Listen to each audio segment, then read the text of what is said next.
Usually the questions people ask us is about sedation is do you are you going to knock me out? So today I'd like to talk about sedation.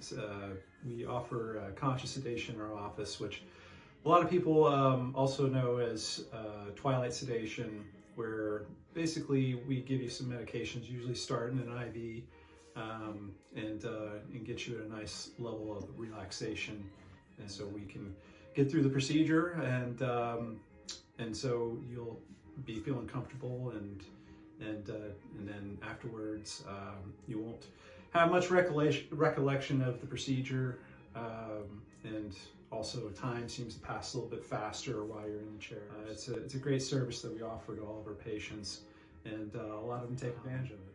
Usually the questions people ask us is about sedation is do you are you going to knock me out? And so and some people, they want that level of sedation that's more akin to colonoscopy or something more invasive.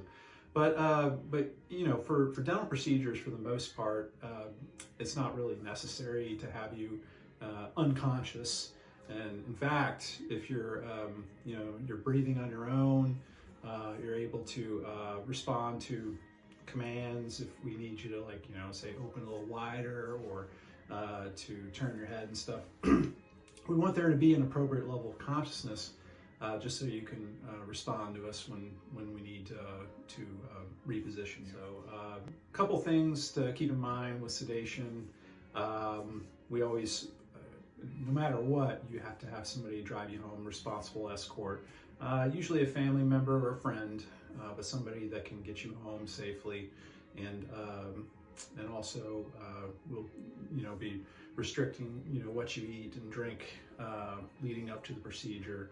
But it's one of those services that we like to make sure with every patient, no matter what, because everybody's experience is different, that it is something that it is available if you decide that you want to go that route. So also, when we do conscious sedation, we want to operate safely, and so a lot of our patients have medical conditions, cardiovascular issues that need to be addressed sometimes before we do any procedures on our end.